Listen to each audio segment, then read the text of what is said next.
Dobrodošli v pogovorih z alumni Škofijske klasične gimnazije Parve Sintile. Danes gostimo alumno Ano Bec, ki je bila alumna 18. generacije in je prišla na Škofijsko leta 2010. Dobrodošla. Živijo. Živijo. Za začetek, kdo je danes Ana Bec? V prvi vrsti trenutno zelo mama, ker imam dva otroka. No, z možem imamo dva otroka. Potem sem pač tudi žena, učiteljica, pač prijateljica in še mnogo drugih stvari, ki pač pridejo tekom dnevov, tednov, mesecev sproti. Kaj pa recimo, če se vrnemo v tvoje otroštvo? Kakšna osnovnošolka si bila, kakšna deklica si bila? Kaj je tisto, o čemer si sanjala, da bi postala? In kaj te je potem vodilo na Škofijsko klasično gimnazijo? Jaz sem bila zelo, zelo radovedna, ogromno sem brala, veliko stvari me je zanimalo. Hodila sem seveda v glasbeno šolo in še na vseh nešteto dejavnosti, ki sem jih imela čas opravljati. S šolo se nisem kaj dosti ukvarjala, tako učno, in sem imela potem precej časa. Mi je bila pa osnovna šola precej težko obdobje v resnici. Nisem se dobro počutila na osnovni šoli, bil je to kraj enih mnogih zasmehovanj, poniževanj, občutkov, da nisem v redu, taka kot sem, skratka, da je z mano nekaj narobe. Nisem nekako imela nobenih iskrenih prijateljskih odnosov znotraj razreda oziroma osnovne šole. Mogoče je bil zato tudi v tem razlog, da sem toliko enih dodatnih dejavnosti vedno iskala, ker sem tam iskala potrditev, pa eno skupino ljudi, kjer bi se toliko dobro počutila. Namreč bila sem pa zelo, sploh potem v puberteti, čustvena, impulzivna in velikokrat zelo senzibilna, se pravi, vedno sem zelo zaznavala vse te odnose, vse te občutke, sem seveda potem dostikrat tudi potencirala. Skratka, polno enih občutkov, pač manj vrednosti, nevrednosti. In sem si v bistvu želela potem v 9. razredu samo stran. Zato sem potem izbrala Škofijsko klasično gimnazijo, ker je bila dovolj daleč od vsega, kar se mi je doma dogajalo. Šla sem potem seveda tudi v dijaški dom. In v bistvu potem končno tukaj zaživela. No. Končno sem našla ljudi okrog sebe, kjer ni nihče niti pomislil, da bi bilo z mano karkoli narobe. To pomeni od profesorjev do sošolcev in cimer in tako naprej. Nadaljevala sem lahko z vsemi možnimi še dodatnimi dejavnostmi. Tako se mi je zdelo, da je končno bila to šola, oziroma ne samo šola, to je bilo okolje, kjer sem jaz končno lahko v bistvu zadihala, dobila občutek, da je z mano vse v redu, da ni v resnici z mano nič tako zelo narobe. In pa ne samo, da ni nič narobe, v resnici, da sem lahko tudi zelo v redu. In da imam ogromno enih stvari, ki jih lahko izkoristim, ki jih lahko dam. In v bistvu je bila potem to takrat kar moja taka odrešitev, ker je bilo res proti koncu osnovne šole res težko že počasi. Torej si na Škofijski praviš, da si zaživela. Kako bi pa opisala splošno vzdušje takratne Škofijske klasične gimnazije? Mislim, kako je bilo v razredu, kako ste se bili med odmori, takšno? Mi smo bili kar en tak hecen razred, predvsem zelo ženski razred, bili smo bojevci, pa malo zmešani, malo Nemcev, malo Francozov, Grki, ki so bili Nemci in Francozi. Tako zelo, mislim, da smo imeli samo enih 8 fantov, ostali smo bila dekleta. Bili smo res tak mešan razred, od te, se pravi, iz tega verskega vidika, mislim, da sem imela kar par sošolcev, ki recimo niso bili versko vzgojeni, potem zelo različno smo bili tudi učno. Mislim, da smo dobili eno leto celo 2 leti žabe, da smo bili res najslabši razred v konferenci. Bili smo pa zelo ustvarjalni, delali smo zelo različne stvari. Tako da bili smo res, in jaz sem šele tam videla v resnici toliko različnih ljudi, no. Na osnovni šoli so se mi zdeli vsi isti, tukaj je bilo pa tako res, vsak je bil drugačen, vsak je imel v resnici tudi veliko svojih zgodb, svojih težav in naša razredničarka nas je takrat res tako lepo povezovala. V bistvu nekaj najlepšega je bilo že 1. septembra, ko ona poznala vsa naša imena. To nam je potem razložila, to je bila Bernarda Podlipnik oziroma zdaj Stenovec. Ona je en teden pred 1. septembrom dala naše dijaške izkaznice tako na mizo in se učila na pamet, obraze in imena in ona 1. septembra vse vedela, kdo je kdo. In to je bilo nekaj najlepšega. In tudi jaz si zdaj to kot učiteljica večkrat trudim čim prej zapomniti imena, sicer sem ful slaba v tem, ampak ker je to res nekaj najlepšega, da nekoga lahko pokličeš po imenu. Se sliši nekaj zelo banalnega, no? Ampak da je otrok v tvojem razredu poklican po imenu, pač takrat je povabljen, takrat je del skupine. Ne? In to je bila, se mi zdi zdaj z odraslimi možgani, ko gledam nazaj, v resnici najlepša poteza takrat, ko se mi je zgodila. No? Mislim, ko se nam je vsem takrat zgodila. Najprej smo vsi gledali, kako, da kar se to ve. Pa smo gotovili, da je vedela še mnogo več stvari in še zdaj noben ne ve kako. Ampak ja, to se mi zdel takrat tak lep trenutek. Pa vse tisti res bedni v osnovni šoli, potem ko te je nekdo poklical v skupnost in si pač bil del razreda. Mogoče en tak res pomemben trenutek. Kaj majhen trenutek, ampak zelo pomemben. Omenila si, da si na Škofijski klasični gimnaziji počela tudi mnogo drugih stvari poleg šolskih obveznosti. Kakšne stvari so bile to? Zanimivo je bilo, da se nikoli do Škofijske nisem tako videla v teh glasbenih vodah, sploh pač. Hodila sem v glasbeno šolo, naredila sem glasbeno šolo, nič posebnega, igrala sem violino. Potem v 1. letniku nisem marala zborov, sploh ne. V osnovni šoli 1 leto, po mojem, da me je učiteljica podkupila z nečim, da sem hodila, ampak drugače sem z tega res v širokem loku izogibala.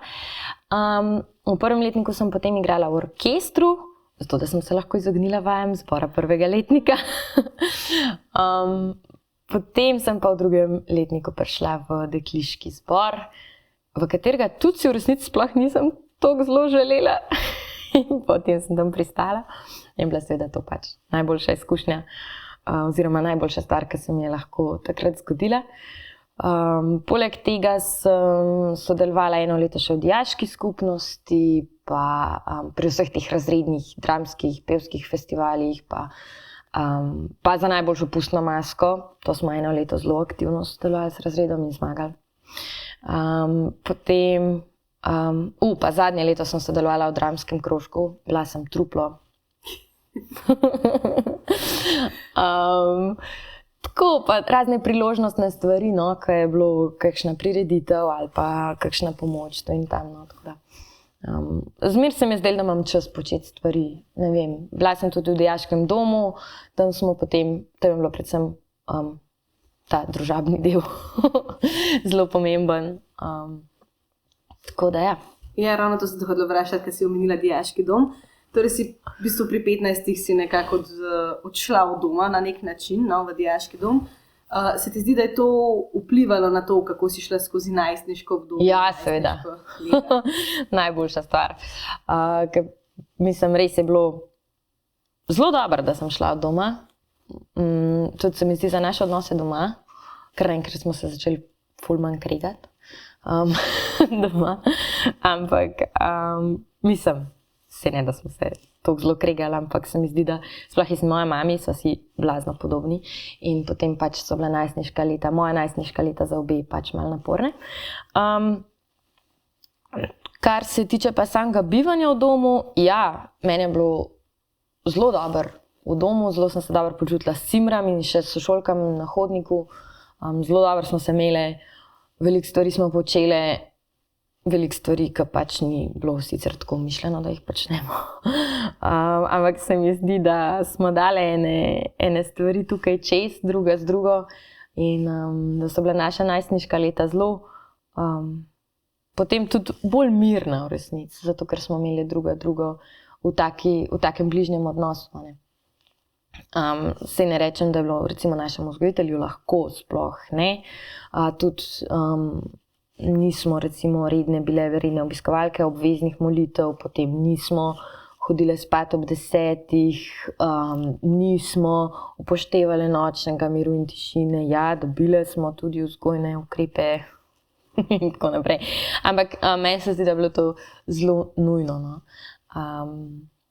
Tako, vzgojitelji so se sicer zelo trudili, da bi bilo to drugače, ampak mislim, da sem jaz enkrat vzgojitelju Roku prav rekla. Sem rekla, veste kaj, vzgojitelj Rok, naši starši so naredili, kar so naredili, zdaj pa pač vi nič ne morete. Tako da, ja, sploh tisti drugi letnik mislim, da je bil kar tako divno, ampak smo vsi preživeli. Tako da, ja, zelo ena pomembna izkušnja. To je v bistvu ena izkušnja, kaj jaz tudi zelo prvoščam svojim otrokom. Da grejo sicer pač varno okolje, kot tukaj je, no, ampak da grejo od doma in tudi že pri 15 letih. Tako. Kaj pa recimo je bil na gimnaziji kakšen zaposlen ali pa kakšen profesor, ki bi rekla, da ti je bil nekako vzor in da je mogoče celo vplival na to, kdo si danes? Ja, seveda je bila to naša razredničarka Bernarda. No. Ona je bila izjemna ženska, meni je še vedno en velik vzor v samem tem, res v tem, jaz sem jo doživljala res kot eno močno žensko vzornico, učila je pač seveda slovenščino pa umetnostno zgodovino, ki sta bili meni predvsej pri srcu, tako da meni je bila ona res navdihujoča ženska, še danes mi je, pa res sem jo občudovala od prvega dneva, no. In nisem razumela, kako so se eni sošolci pritoževali, ker pri njej je bilo pač res veliko dela. Veliko smo hitro si mogel pisati, zraven poslušati, ampak jaz sem jo tako gledala in požirala in se mi zdi, da sem v bistvu ob njenih predmetih se pač oblikovala v tisto osebo, ko sem potem to šolo zaposlila. No. Potem bila pa pač seveda še naša Helena, ker smo s puncem pa z njo zgradili res en tak odnos, ki ga nismo v bistvu nikjer drugega ne moreš. No. To, da si ti zborovodja, je vsem drugače, kot če si profesor. Prek petja pa odrskih nastopov vsem gradiš čisto eno drugo zaupanje, zelo si ranljiv en do drugega, ker drugače glasba ne more na odru zaživeti, če en drugmu ne dovolimo te odprtosti in te ranljivosti in mi smo si to takrat z njo dovolili v bistvu zelo občutljivih letih, 16-17 letnice. To so res zahtevna leta za v resnici se tako razgaliti, kot se na odru nekako moraš in ja, absolutno je potem pač to bil tudi en odnos, s katerim sem odšla tukaj potem v študentska leta. Ja, kaj si šla naprej študirati, na katero fakulteto si šla? Jaz po maturi absolutno nisem imela pojma, kaj me veseli in kaj si želim v življenju početi. Tega se tako spomnim. Pač zaključila sem maturo, ful sem jo dobro pisala, res, in me je bilo kar malo neroden, ker absolutno nisem imela, kaj naj se s tem počnem. In potem sem se vpisala na medjezikovno posredovanje. To je na filofaksu v bistvu prva stopnja, preden greš na prevajalstvo oziroma tolmačenje. Ker tle sem se učila francoščino in mi je šlo ful dobro, ful mi je bila všeč. In sem rekla, ja, ajde, mogoče pa to, a ne. In pa še rekla sem, to je bil še del mojega najstniškega uporništva, da jaz pa pedagoginja ne bom, ker to je moja mami in jaz to ne bom. Ja, haha. V glavnem. In sem takrat rekla, ja, ok, jezike, sam jaz jih učila ne bom pač prevajala. No in potem sem bila 3 leta na medjezikovnem posredovanju na filofaksu. Vse je bilo čisto vse v redu. Nič narobe, veliko sem se naučila, čisto v redu mi je šlo. Imela sem pa spet dosti časa, da sem zraven še delala solo petje, pa pela sem v Akademskem pevskem zboru Tone Tomšič. Pa potem v Ženskem pevskem zboru Čarnice, pač 2 v bistvu res vrhunska slovenska zborovska sestava. In potem v Ženskem zboru sem pač spoznala svojega moža, ker je pač prišel spremljati na klavir eno skladbo. V glavnem, ja, in pa sem mi da takrat začela hoditi proti koncu mojega 3. letnika In jaz sem se takrat spogledovala s tem, oziroma sem se potem tudi dejansko že vpisala, pač prvi ta vpisni korak naredila na magisterij v Parizu. Da bi v bistvu nadaljevala drugo stopnjo delno v Ljubljani, delno v Parizu. Ker Pariz je bilo itak tako meni ful ljubo mesto in ja, kdo pa ne bi študiral v Parizu, a ne. No, ampak bolj, kaj še tretji letnik proti koncu, bolj sem jaz res vse, to je bilo pa prav že potem na fizičnem nivoju, no, sem eno anksioznost čutila, da to, ne vem, jaz nočem iti, pa sem bila tako, pač, Ana, zdaj si taka reva, da ne upaš iti ven študirati, to mislim pač, halo, vsi grejo, a ne, pa ja ti tudi, ampak ne, pa ne vem, ti ne bo tle ostal, pa vsa družina bo tle ostala, pa sem bila tako, okej, aj zaradi tega, ne vem. Pa sem ugotovila, da je v bistvu zaradi tega, ker bi mogla pustiti ogromen teh svojih glasbenih dejavnosti, ker so mi res veliko pomenile, a ne. Ampak tega nisem tako takoj dojela. Pol šele čez en čas. Zaključni ta se pravi zadnji dogodek, ko sem bila pol po tistem res prepričana, da bo treba nekaj narediti, je bilo pa, ko sem bila na izpitu iz prevajanja, pač iz prevajanja iz francoščine v slovenščino. Smo imeli eno profesorico Nadjo Dobnik, drugače izjemno prevajalko, literarno prevajalko iz francoščine v slovenščino, zelo fajn. Ona je bila tako tudi taka zelo odločna in zelo modra ženska. In mi na izpitu rekla, a veste kaj, vi pa znate za 10, sam jaz vam je ne dam. In jaz sem tako sem bila besna. Rekla, veste zakaj? Zato, ker vas tole, kar vi tle študirate, prav čisto nič ne zanima. In je rekla, če vam jaz zdaj dam 10, boste vi sam to študirali naprej, pa še zmeraj navte pogruntali, kaj je tisto, kar bi vi v življenju res radi počeli. In jaz sem šla tako besna z tistega izpita, pač kaj se ona gre, da jaz pač, mislim, kaj ima ona v mojem življenju tle za odločati, bla, bla, bla, v glavnem, čist nakuhana. Potem sem pa čez par tednov vseeno ugotovila, da seveda ima prav. Jaz še vedno zelo težko priznam nekomu, da ima prav, pri svojih 22 sem to še težje priznavala, ampak ne, sem vseeno mogla potem dati prav, no, in potem sem si vzela 1 leto absolventa. Vse izpite sem sicer naredila, sam sem prosila enega asistenta na koncu, da mi ene ocene ne vpiše, da sem lahko potem vzela absolventa in se pripravila na sprejemne na Akademijo za glasbo.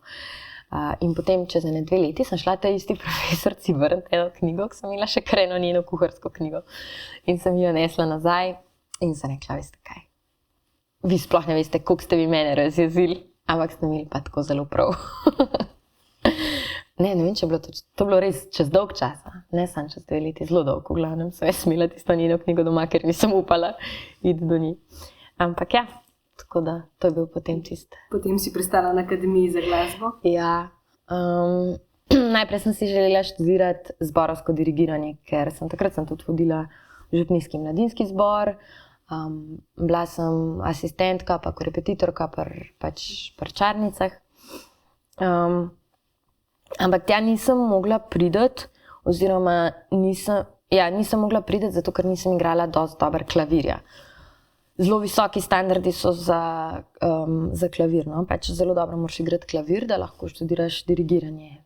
Tega jaz sicer nisem čisto nikoli dobro razumela. Mislim, res je praktično igrati klavir, če to delaš, ampak pač, ne vem, če je. Nikoli se mi ni zdelo pošteno, da odločitev, ki sem jaz sprejela pri svojih 6 letih, zdaj vpliva na moje poklicno izobraževanje. No. Sicer sem zelo veliko vadila potem tisto leto pred akademijo, nikoli najprej nisem toliko vadila kot tisto leto. Potem sem se pa vpisala na glasbeno pedagogiko, kjer sem imela 1 leto še neko idejo, da bi po 1 letu naredila diferencialne, pa se predstavila na zborovsko dirigiranje. Ampak potem sem na koncu leta ugotovila, da mi v resnici nič ne manjka, da je to precej širši program, ki v končni fazi mi ponuja potem tudi čisto praktično veliko boljše možnosti za zaposlitev, ker pač biti samo zborovski dirigent,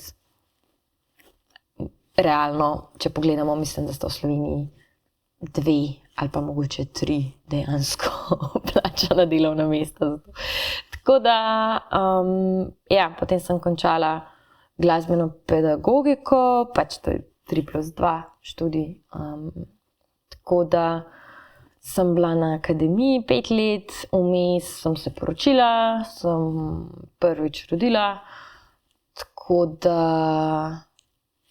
bolj, ko je šlo proti koncu, bolj sem se počutila, da gre moje življenje v pravo smer. Na akademiji sem se veliko naučila, v resnici je to zelo dober študijski program za večino stvari. Mi je pa v resnici zelo koristilo to, da sem bila nekaj let starejša od tistih običajnih brucev. Potem greš to že malo z drugimi možgani. Tja, čez drugače ceniš neko izobraževanje in dejstvo, da in vse te možnosti, no, ki jih lahko tam izkoristiš, vse profesorje. In tako da ja. Kaj pa recimo po fakulteti, ko si končala pa za to akademijo? Kam te je vodilo potem naprej življenje? So bili kakšni dogodki, ki so te res zaznamovali? Ja, seveda nas je itak zaznamoval COVID, ne. Mi smo bili 2 leti v resnici praktično od doma na faksu, kar je na akademiji za glasbo zelo neprijetno. Za ene stvari je bilo pa tako, smo se lahko marsičemu izognili, no, tako da nam ni bilo spet tako slabo, ampak marsikatere praktične stvari smo bili pa mogoče malo prikrajšani. Tisto covidno leto sva se z možem tudi preselila iz Ljubljane, potem Radolco. In potem, ko je bilo epidemije že konc in še preden sem jaz končala zadnji letnik, sem v bistvu tudi tam v okolici dobila prvo službo, ker so zelo zagreto iskali enega glasbenega pedagoga na eni majhni lokalni osnovni šoli, kjer niti ni za polni delovni čas bilo zaposlitve, zato pač niso dobili nobenega glasbenega pedagoga. In sem potem sred leta takrat, to je bilo moj zadnji letnik na akademiji, na pomlad, tik pred zaključkom sem jaz potem uskočila in v bistvu prevzela tam službo za polovični delovni čas. Pa sem pa seveda tam kar ostala, še do danes. Malo sem sicer povečala odstotek zaposlitve.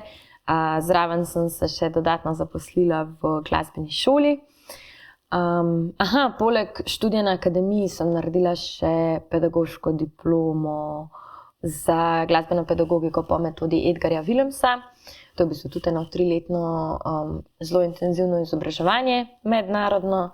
In tako da zdaj jaz v bistvu poučujem lahko po Willemsovi metodi.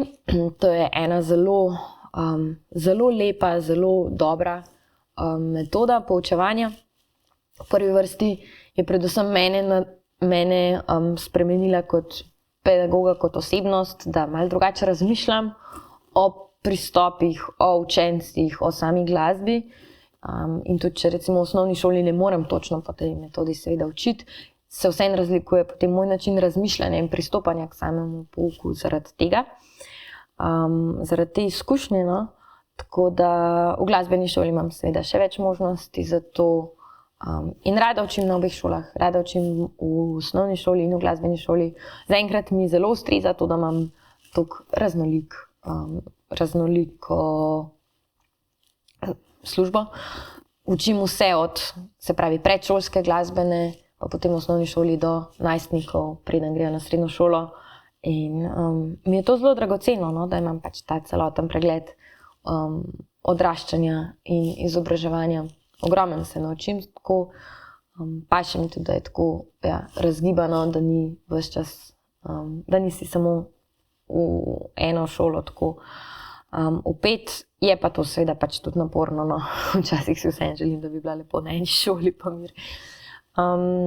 Poleg tega pa potem še enkrat na teden hodim na gimnazijo v Kranj, kjer pa učim oziroma vodim pevski zbor. To je fantovski pevski zbor, kar je pa itak ena zanimivost, sploh v slovenskem prostoru, ker takih zasedb praktično ni. Tako da to mi je pa potem še ena dodatna nadgradnja vsega, no. Še z dijaki delati in to samimi fanti. To je pa poglavje zase. Ja, sem te ravno hodila vprašati, kako izgleda to, ko si edino dekle med samimi fanti, kako to. Ja, to je... Drugače se mi zdi, da dobro deluje, v resnici dobro deluje. To je bilo Če bi mi danes en rekel, ne, ker ta zbor smo ustanovili leta 2020, jeseni 2020, se pravi tik pred tistim najslabšim valom COVID-a. Jaz sem bila še na faksu, ne, in takrat je prišla z gimnazije pobuda, jaz sem bila že na gimnaziji, imela sem takrat mešan zbor, 2 leti mešan zbor. In je prišla pobuda, kaj pa, če mi ne bi imeli mešanega zbora, bil je že dekliški na šoli, dekliški in mešan. In potem je prišla ideja, da kaj, če mi ne bi imeli mešanega, da bi imeli kar sam fantovskega, ne. In sem bila, ideja je dobra, ne, sam, dajmo pač malo pogledati realnost, ne. Itak še tako na sami šoli je seveda več deklet, potem pevskih izkušenj seveda pač imajo dekleta, fantje ne. Željo imajo dekleta, fantje ne. Mislim, zdaj bom čisto po domače rekla, kjer normalen tip pri 15 si reče, jaz bom pa pel v pevskem zboru, ne vem, mogoče jih enih 10 bomo najdeli, ne. Pa še to ne na isti šoli, pač, tako mislim, bolj široko. Tako da, in seveda, kdaj bomo to ustanovili? Ja, ka bo epidemija, kdaj pa? Najboljši čas za ustanoviti zbor, kaj šele fantovski zbor na srednji šoli. To je bila takrat čisto nora ideja, ampak jaz sem bila tako, dobro, dajmo. Če bi mi danes en rekel isto, bi rekla, ne vem, če bi se lotila tega, no, pol. Tako da je dobro, da sem bila takrat toliko mlada, toliko pogumna, da se mi to zdelo, pa se mogoče pa rata. In potem se itak čez 3 mesece, ne, še manj je bil pač tisti lockdown totalen. Jaz sem bila potem tam na unem videoklicu s fanti in jih prepričevala, ne, zbor je cool, mi bomo peli, saj še malo, dajmo, še malo zdržimo. Tako, dajte ugasniti mikrofone, gremo zdaj skupaj. Grozen, ti so bilo pa res grozen in že tako na začetku leta, no, in ta strategija še vedno ostaja, mi naredimo tako, da v bistvu poslušamo vse fante, ki pridejo prvi letnik, vsi morajo priti k meni na audicijo, pač podoben kot je bilo tle na Škofijski, a ne. Ker to je bil moj pogoj. Sem rekla, jaz lahko vodim fantovski zbor, če mi vi zrihtate, da imajo vsi obvezno. In potem tisti, ki pridejo k meni na audicijo, pa ki mi izgledajo tako malo, tako da jih jaz lahko prepričam, glasbenega znanja ali pa pevskega talenta, tle sploh, to je postranskega pomena, važno, da pride. In pa jih jaz tam prepričujem, ti si ful dober, prid. In potem se jih je prvo leto res nabrali, tako enih 14 mogoče. Pa je bil pa tudi, lockdown. In potem sem imela s temi 14 ena na ena po Zoomu vokalno tehniko, ker pač je bilo to edino smiselno, pa z vsakem sem se pa malo pogovarjala pa tako. Pa smo pa prišli nazaj v šolo, pa smo imeli mi tak režim, da so en teden hodili v živo, pač ta hibridni sistem, ki je bil. En teden so hodili 1. in 2. letniki, en teden 3., 4. In potem sem pač imela vajo s tistimi v maskah, seveda, ki so bili tisti teden na šoli. In tisti teden, recimo, ko so bili 1. in 2. letniki, pač to bilo res mučno za vse, zame, za njih, za vse. In nekako, ne vem kako, so v resnici te fantje potem vztrajali še naslednje leto in potem še naslednje in vsak let sem jih uspela prepričati več. In letos jih je 40. Wow. Ampak, ko res v 5 letih jih je prišlo iz 14 na 40 in jaz res ne razumem kako, ker tisto prvo leto je bilo meni tako bedno. Po mojem pa še 3-krat bolj. Tako da zdaj nekako peljemo zadevo dalje in seveda pač številčno in tudi po kvaliteti to precej napredovali. Je pa to pač eno tako zahtevno obdobje, no, za delati s fantovskimi glasovi, mislim, valjda, ne. Mutacija, potem pa pač še čista neizkušenost, nepopularnost petja do te točke. Z večino gremo pač kar od začetka, ne. Tako, jaz mi rečem, mi začnemo, potem se trudimo priti do enoglasja, potem gremo, že do enoglasja je pot, potem gremo dvoglasje in troglasje in zdaj celo 4 glasje. Tako da pač to je kar, meni je ful dober izziv, res dober izziv, ampak toliko, kakor je to delo nagrajujoče, zelo, zelo nagrajujoče na koncu, vsaj 2-krat toliko jaz tudi živcev izgubim. So pa povezana skupina. Zelo, ja. To mi je pa nekaj najlepšega, so pa v resnici te odnosi, ki jih ti najstniki, ti mladostniki zgradijo tam, kakšna skupnost postanejo. tako se mi zdi tudi zelo pomembno za neko fantovsko identiteto. Ogromen pozitivnih, nujnih stvari jaz tam vidim in zato ustrajam. Sem pa kdaj šla tudi protestno z vaje in rekla, fantje, tole pa, oprostite, ni vredno mojega časa in sem šla. Pa sem se malo streznila, pa zmer dobim kakšno opravičilo s kakšno čokolado ali pa rožicami in tako. Sem se kar potrudila. So fantje. Recimo, ker glasba je res velik del tvojega življenja in tako, kdo bi rekla, da te je res navdihnil toliko, da si potem iz prevajalstva šla v glasbo in sploh te dirigentske poti? Na nek način čisto vsak, ki sem ga v resnici srečala na tej poti. V prvi vrsti itak to bil tle dekliški zbor s Heleno, ampak takrat si tudi približno še nisem predstavljala, da bom jaz kdaj to počela. Ali pa, mislim, niti ne, da bom še naprej pela, niti hvašele, da bom jaz to kdaj vodila, tako stvar. Tako da, ampak sigurno je bilo to tisto prvo seme, pa ena tista, prva stvar, s katero še danes črpam zelo veliko stvari za svoje delo. Potem naslednja stvar je bil zagotovo naslednji zbor, ki sem šla, se pravi APZ Tone Tomšič, to je pač študentski zbor univerze, zelo intenzivna stvar, vaje 2-krat na teden, vse možni dogodki, ogromen, res tisti zelo intenziven zbor, kjer pač se stkejo tudi zelo intenzivna prijateljstva in zelo intenzivni odnosi. Takrat tisto leto ga je vodil Stojan Kuret, ki je pač eden največjih slovenskih zborovskih dirigentov oziroma zborovskih osebnosti nasploh. Zelo je bil strog, zelo jasno mi je dal vedeti, da še ne dosegam njegovih standardov in da me bo... Mislim, da potem je povedala to ena njegova asistentka, da sem bila že na uni listi, da me bo poslal ven iz zbora, ker pač itak drugi soprano je bilo veliko, kva pač nisem bila čisto nič posebnega. No, potem sem pela v Čarnicah. Delo s Stojanom je bilo itak navdihujoče in stresno in čustveno naporno, ampak toliko krasno. Mislim, tle pol potem se mi zdi, da so že to kar malo vzporednice lahko z neko odvisnostjo. Ker si tako ne moreš brez tega, pa garaš, res garaš, potem se na odru zgodi en trenutek in pa veš, da je bilo vse vreden in da boš spet garal neskončno, neznano število ur in dni in mesecev, da se bo mogoče spet ta trenutek zgodil. Mogoče se bo, mogoče se ne bo. Ampak je toliko močen, da veš, da ti to rabiš v življenju, da ne boš preživel, če ne bo se to spet zgodilo. Tako da, ko sem jaz to dojela, no, to močno, ta vlek, kako to rečeš, no, res toliko me je vlekalo to, da nisem mogla brez tega, pa popolnoma iracionalno je bilo. Takrat to se je po mojem počas začelo v meni tisto prebujati, da brez tega jaz v življenju ne bom zdržala. In pol sem šla še v Čarnice, no, to je bil pa ženski zbor, spet zelo intenziven, zelo naporen. Tako, zelo smo bile garaške, res veliko smo delali, šle smo na res veliko tekmovanj. In to je bilo po mojem potem, no in takrat tudi s Moniko Fele, to je bilo pač tudi eno tako obdobje, res, tudi ona je bila meni zelo velik vzor.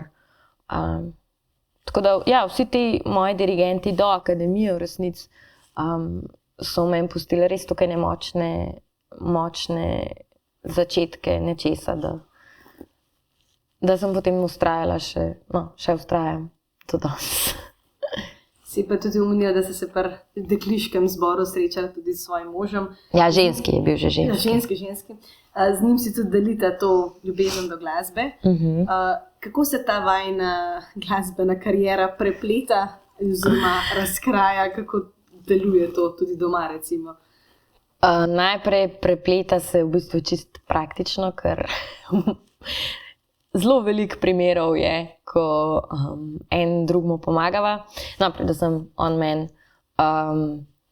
Zelo praktično je biti v nekaterih situacijah poročen s skladateljem ali pa pianistom, ker potem, če meni kdaj kaj tako zagusti, da res rabim novo skladbo ali pa pač ja, potem smo pač vse rešili doma. Tako da že čisto iz praktičnih vidikov zelo veliko sodelujemo. No. Tudi pač skupaj vodva Vokalno akademijo Ljubljana, se pravi mešani zbor, ki deluje pač tudi v ženski in moški zasedbi v Ljubljani, to so večinoma študentje. Skupaj vodva ta zbor, potem tudi na raznih projektih sodelujeva, tako da že čisto praktično ogromen prepletava tega svojega življenja. Ogromen se potem seveda tudi pogovarjava. Mislim, da je to ena taka ključna točka najinega zakona, da pač se ima vedno toliko za pogovarjati, čist strokovno ali pa o tem, kaj se ti v službi zgodili in da te potem on drug toliko razume, kot te verjetno nekdo drug ne bi. Ne? Če bi bil poročen z nekom, ki ne počne tega, mislim, res se neskončno razumeva zaradi tega, tako, ker doskrat najni poklici pač zahtevajo ene stvari, oba se zavedava, da delava stvari, ki niso samo na en poklic, ne glede na to, koliko nama pomeni družina, pa je to vsem prva stvar, pa tako vsem pa tudi veva, da najna služba ni samo služba in da noben od naju to ni samo služba in da to lahko delaš, tako kot delaš, rabiš pač zakonca, ki te bo do tega nivoja razumel.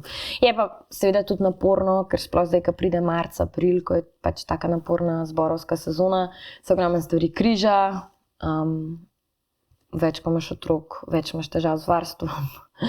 Tako da prinese seveda tudi pač svoje minuse.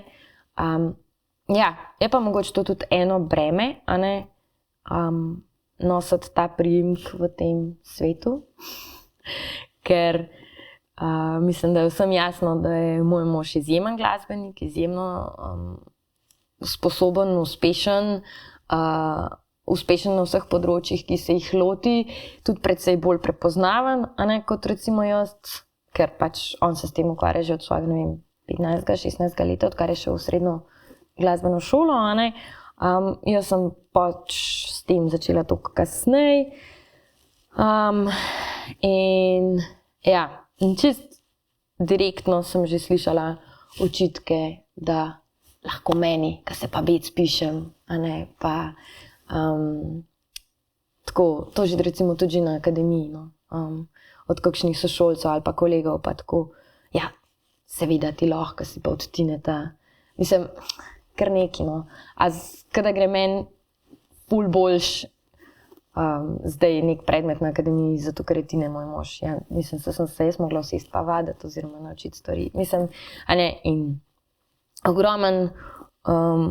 mislim, velikrat sem take stvari slišala, doskrat pa tudi vse pol to, zelo sem ponotranjila tudi to, no, da v resnici to, kar jaz delam, da nikoli nav dosti dober, zato ker sem itak samo od Tineta žena, pa to me je kar tista leta na akademiji, ker nisem bila sama na akademiji, ne, ogromno sem še delala drugih projektov, pa to me je takrat tudi kar zelo zaznamovalo, da pač, jaz nisem tukaj samo zaradi svojih lastnih sposobnosti, pa svojega dela, svojega truda, ampak zato, ker sem se dobro poročila. In sem, eno obdobje je bilo vmes, ker sem jaz to kar zelo tudi verjela in da itak jaz nisem dobra v tem, kar počnem, da itak meni vse Tine zrihta in tako. Sej marsikatero priložnost sem verjetno res dobila oziroma za njo slišala za to ali pa pač, a ne, ampak vsako priložnost, ko sem jo dobila, sem v resnici tudi sama potem dokazala, ali sem je vredna ali ne. In mislim, v večini primerov mislim, da sem zelo veliko že dokazala, a ne. Ampak je kar en čas trajalo, da sem to začela verjeti v svojo lastno vrednost in svojo lastno sposobnost, pa tudi en čas je trajalo, da sem da to predelala kot par, ker je v resnici tudi vplivalo na najin odnos, no. V resnici biti tako ljubosumen, se je grozen, grdo, mislim.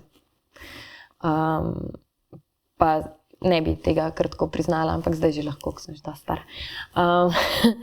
Tako, biti na nekoga tako ljubosumen, biti ljubosumen na nekoga, s katerim ti preživljaš življenje, ki ga imaš najrajši na svetu, ki je pač tvoje celo življenje v resnici. To ni lahko. V resnici je kar zaznamovalo tudi naju, no, kot par in ene parkrat je bil Tine že na tem, da je rekel, Ana, jaz bom nehal delati to, kar delam. Jaz bom novo službo poiskal. Zato, ker je rekel, jaz ne morem gledati, kako ti ne verjameš v to, kar delaš, ker dobro delaš, ampak ti ne boš tega verjela, dokler bom jaz očitno ne boš. Ne? No, ene parkrat so pa prišla do te točke, ker potem se jaz malo tako streznila in počasi začela drugače razmišljati. No. Ampak to je bila ena pot, za katero sem zdaj ful hvaležna. Res zelo hvaležna, ampak bila je pa pot. To so res življenjske izkušnje, ki te v bistvu tudi na nek način napolnijo in te v bistvu na nek način tudi opolnomočijo za ne nazadnje tebe, da ti znaš potem tudi ceniti svojo delo in svoj trud, ki ga vlagaš v stvari. Kako pa ti v bistvu ob vsem tem, kar si zdaj naštela, ob dirigentsko, ob majhnih otrokih, v vseh obveznostih, ki jih prinaša življenje, v vseh projektih, uspe tudi najdeti čas zase in mogoče tudi negovati ta odnos s tvojim možem? Ta čas zase se mi zdi tako ena taka, že skoraj malo zlorabljena besedna zveza tega časa. Ker čas zase, to se mi zdi potem sploh, ko greš malo v ta svet mladih mamic, pa če si potem še odpreš Instagram, pa tako, to je tako pomemben ta čas zase, če ga nimaš, potem boš pozabila, kdo si in tako naprej. Saj ne rečem, saj pa še, jaz imam zelo rada čas zase, ampak realnost je v tem obdobju mogoče čist nekaj drugega. Pa saj ga imam, mislim, mogoče je samo treba malo znižati pričakovanja, kaj ta čas zase je. To ni več, recimo, ne vem, da grem jaz lahko v savno za 2 uri, ali pa nekam sama za cel dan, ali pa da greva midva sama nekam, kamorkoli. Pa da imava zmenek, pa ne vem kaj, pa da bi si midva postavljala te visoke standarde o tem, da greš enkrat na teden kot par ven, ali pa ne vem, kaj še vse ljudje počnejo, ne vem, kako počnejo, če to počnejo, Bog jim požegnaj, jaz jim privoščim, ampak jaz tega pač ne znam. Tako da predvsem se mi zdi večja spretnost, da v vsej tej realnosti, kakršna pač je, uspeš najti tistih par stvari, ki niti ni nujno, da si sam v prostoru ali pa sam nekje brez otrok, da ne zgubiš sebe znotraj tega. Ne vem, jaz svojim otrokom pa se še zelo mehna. Enostavno rečem, zdaj pa pač 15 minut me pustite pri miru, zdaj bom pa jaz tole prebrala, vidva pa tukaj počnita karkoli. Ali pa zagnem pa jaz pod tuš, pa pati tam. Tako, da pač zelo odločno te stvari skomuniciraš že z otroki, no, in pol tudi z možem, da midva tudi pač da znajo otroci videti, da sva najprej, oziroma poleg njih, da sva tudi midva in da v bistvu tudi si oni tudi to želijo, ne? Da imaš zdrave starše, v bistvu starše z zdravim odnosom. Tako da, ampak je pa to težko, to je toliko naporno. In se mi zdi pa nevarno, no, da začneš potem toliko o tem času zase razmišljati, pa kdaj ga bom jaz dobil, nimam časa zase, z mano je nekaj narobe, z našim življenjem je nekaj narobe, jaz nekaj narobe delam.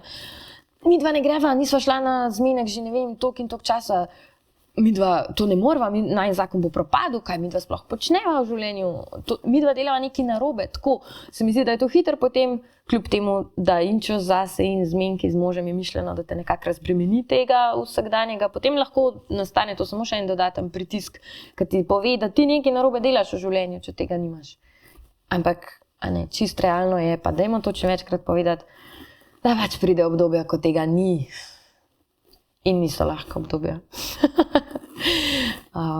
Ampak, čist realno je, da tega pač kdaj na tak način ni. In da moraš iskati to v tisti realnosti, ki jo v tistem trenutku imaš.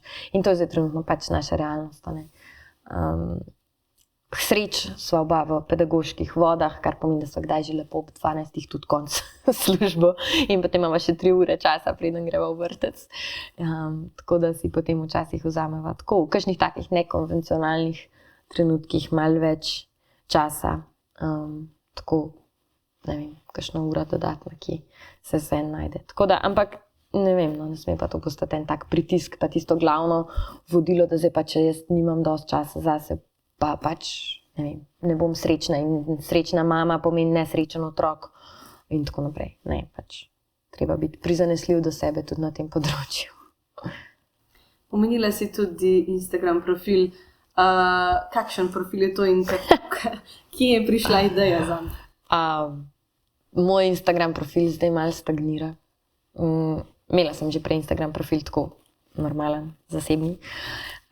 Potem pa me je kontaktirala Helena Šijanec, bivša študentska mama, ker ne vem, pred koliko leti to so bile tudi bivše škofike, so naredile profil študentska mama, ker so bile vse mame in študentke hkrati. In so ga naredile, to je bilo takrat, ko so bili te mamice profili še zelo v povojih, tega ni bilo taka poplava, kot je danes, ker vsaka, ki ima pač otroke, si pač naredi profil. In tam javno razglabljal ne vem čem. Takrat pač teh mama profilov ni bilo še toliko, tudi ni bilo še toliko pritiska s temi družbenimi omrežji in one so takrat bile 3 mamice, ki so bile vse bivše škofike, študentke in so želele v bistvu prikazovati, da imeti otroka med študijem ni zdaj konec sveta, da je to lahko zelo lepo. Hkrati je bil pa tudi praktično naravnan profil v smislu iskanja podpore mamicam, ki so v isti situaciji. One so potem, najprej so objavljale blog, to je bilo še pred nekim potopnim časom, ko so ljudje še brali bloge na internetu in so takrat na blogu objavljale ogromno nekih koristnih informacij. Ne vem, kakšna finančna podpora je na voljo študentskim staršem, kako pač vseh teh davčnih olajšav, pač vse te birokratske, socialne zadeve. Tako da je v bistvu bil ta profil s tem namenom, potem ga je prevzela Helena. Ona je dodala še neko čisto svojo osebno noto, ki je takrat šla študirati družinsko terapijo, je pač ogromno govorila o vzgoji in partnerstvu in teh stvarih. No, pa je pa pač, ko nisi več študentka, pač je malo čudno, že imaš profil študentska mama in je v bistvu to profil, ki je narejen tako, da gre naprej za naslednjo študentsko mamo. In potem je takrat Helena pisala, v bistvu bilo tako, ona je napisala, da se poslavlja in ne ve, kaj bo s tem profilom. In jaz ti napišem svojega običajnega profila, ne, Helena, ne, meni je bil ta profil ful všeč, kaj pa zdaj?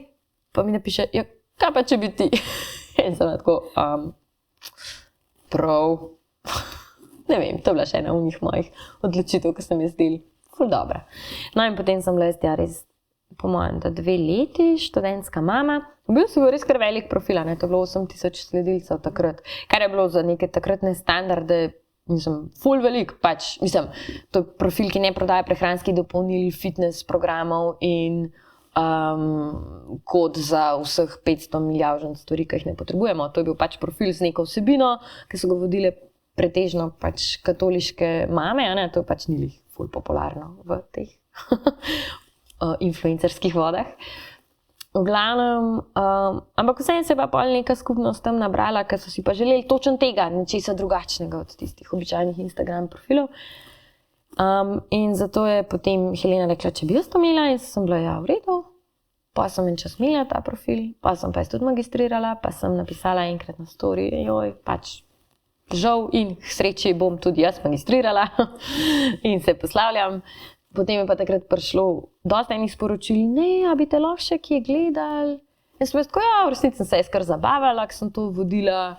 Pa sem rekla, da vsi visijo na tem Instagramu, milijon traparije gor, ogromno takih škodljivih, v resnici škodljivih stvari. Sam čisto premalokrat rečemo, da so to škodljive stvari na teh družabnih omrežjih. Ogromen tega je gor, ampak ljudje še vedno visijo gor, ne glede na vse. In sem rekla, zdaj pa, če že vsi visite po tem Instagramu, bom pa jaz mogoče en kotiček tega Instagrama, ki bo pa nekaj dobrega ponujal, z neko vsebino. In takrat je pa nastala Mama poje, ker to mi je takrat ena prijateljica, zdaj prijateljica, ki sem jo v resnici tudi prek teh Instagrama spoznala, mi je rekla, je takrat predlagala to ime, pa to bi bilo ful dobro, pa dej.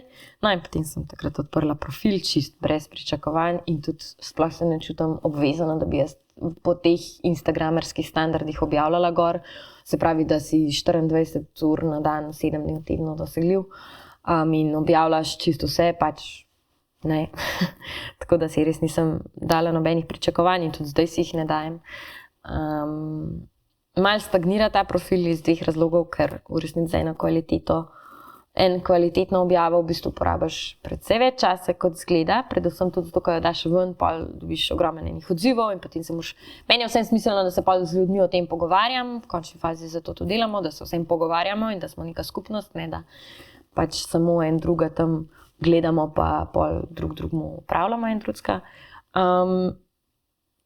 Ena stvar je ta časovna, druga stvar je pa malo to, da se že ogromno mojih učencev ta profil odkril in potem nam vsega posebej blokirati, ker to mi pa vse ni v redu, pa se mi zdi malo neetično, da to meni tvoji učenci sledijo in potem gre to pač okrog po šoli, kar mi je v resnici velika škoda.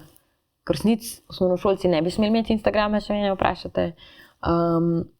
Mladoletne osebe ne bi smele imeti Instagrama in TikToka, ampak pač realnost je taka, kaj je. In se mi zdi velika škoda v resnici, ker pač zdaj se jaz zelo bremzam, kaj tam objavim in koliko objavim, oziroma me kar malo minilo vse skupaj, ker moram pa iti vedno pogledati, če je to kakšen moj učenec videl in kam bo zdaj to šlo naprej. In vsem kot učitelj pač si neka javna oseba oziroma neka referenca v življenju teh otrok. Jaz ne morem tam pol tako sproščeno kritizirati stvari. Tako da zdaj se ne kritiziram veliko, ampak tako, ne vem, tako se mi zdi si potem čisto pod enim drugim drobnogledom. No, tudi ogromno staršev mi sledi, staršev teh mojih učencev, ne, in pol zato res še toliko bolj pazim, kaj tam je. Tako da ne vem, v resnici sem zdaj na točki, ko malo razmišljam, da bi ta profil malo zaprla za javnost, no, da pač bi bil zaprt profil ali da bi naredila eno posebno skupino teh close friendsov oziroma bližnjih prijateljev, da pač samo ena določena skupnost to vidi, no, da pač imam lahko malo več kontrole nad tem. Kar mi je spet škoda, ker najlepše mi je bilo, kadar je moj profil našel nekdo kar tako po nesreč in potem mi napisal kakšne lepe stvari, pač kaj vse dobrega so od tega odnesla, ne. Ampak ja, pač realnost taka, kot je. Ko pod črto potegneš vse, kar si doživela, družinsko življenje, kariero, uspehe, padce, kaj je tisto, kar bi rekla, da je najpomembnejše v življenju, tisto vodilo? Ja, zdaj meni se zdi, da nas glasba lahko veliko stvari nauči, zato pač to počnem, ne zaradi glasbe same, ampak predvsem zaradi vsega, kar glasba ljudem prinaša in iz tam potem tudi izhaja vsa ta moja življenjska vodila, oziroma so pa zelo tesno povezana s tem. Se pravi, da se učimo poslušati drug drugega in da se nikoli ne nehamo učiti poslušati drug drugega, da znamo biti tudi tiho, drug z drugim, drug ob drugem in predvsem, da postajamo prizanesljivejši en do drugega, z manj obsojanja, z manj tega, kaj bi vse kdo mogel biti, kdo bi vse kdo mogel biti. Ja, mislim, da ko bomo vsi začeli slediti eni tej prizanesljivosti drug do drugega, ko bomo znali en druga videti kot človeka, kot dar drug drugemu, bomo precej lažje živeli vsi skupaj. Potem pa se ti najlepše zahvaljujem. Hvala za vse tvoje modrosti, za vse tvoje besede in izkušnje, ki si jih delila z nami in ti želim vse dobro še na nadaljnjih poteh. Hvala za povabilo.